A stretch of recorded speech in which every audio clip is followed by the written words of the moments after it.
Jai Shri Kusum Haranath. Pagal Haranath Part 4, Letter 70, addressed to Srijukta Jodupati Chakravorty, Pleader, Tomluk. Beloved, I was very glad to read your affectionate letter.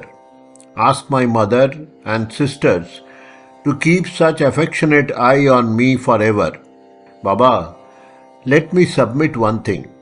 You have no son, and I haven't any parents. So, would you be my parents?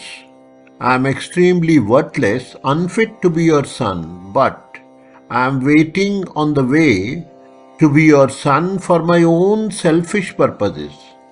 Tell mother that I am the younger brother to my Didis. They may not envy considering me a sharer. I have no other prayer or desire. I want only love and affection. Would you bestow? My mother is gracious, so I make this prayer to her. Prabhupada is extremely kind and hence shows kindness even to a worthless person like me. If Sri Mahaprabhu so desires, and he kindly pulls me by the hair so as to give me an audience, then I shall be able to visit Kalna to behold his gracious feet. On that auspicious day, if I get the audience of my affectionate parents, don't know how much delighted I would be. Baba, who asks you to renounce the world? Baba, this is but a shadow. Once upon a time, a king went to a sadhu and with evident distress thus appealed, Maharaj, release me from the fetters of this world. On which the sadhu replied, Son, I have 1,000 bonds, while you have only one. How do I make you free? In this way, after 1 or 2 days elapsed, one day that sadhu, tightly embracing a tree, began to shout loudly, Oh, I am dying, is there anyone? Come and release me. At such time, while the sadhu was so crying out, the king came about and observed that the sadhu had himself embraced the tree and he alone was bewailing. The king came closer to the sadhu and told him, Maharaj, the tree has not held you. You alone are holding the tree. Leave it. That will remedy everything. So saying, he held the sadhu's hands and released the hold. The sadhu said, I am relieved. The king saw the sadhu's point and understood very well the import of renunciation. So I say, Baba, leaving the home and family is not renunciation. And renunciation does not grow extra limbs on the person.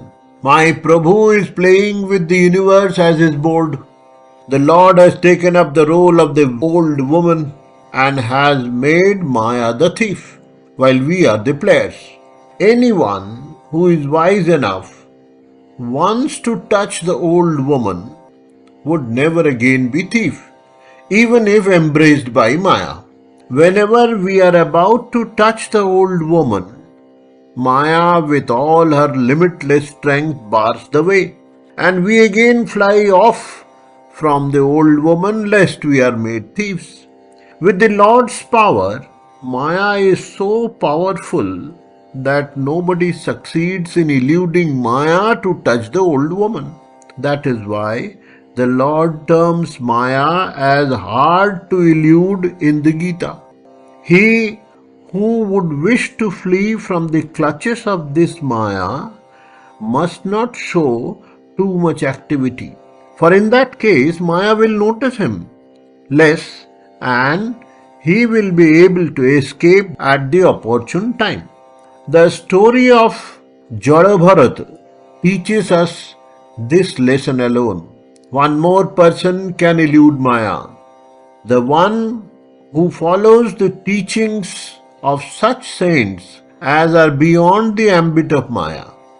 So, Baba, the fun of watching this play is greater when you watch it from near the old woman, or else you become short of breath. So my submission, it is possible to evade Maya by steadfastly following the footsteps of those players who have aged after touching the old woman. Otherwise, nothing will result from merely renouncing the world. He has made the entire universe the board of this one game and is enjoying the fun. How now, Baba? Aren't these words just like a crazy man's? Shall you anywhere find so crazy a man? Everything is well by the grace of Krishna. Affectionately, Haro, Jai Sri Kusum Haranath.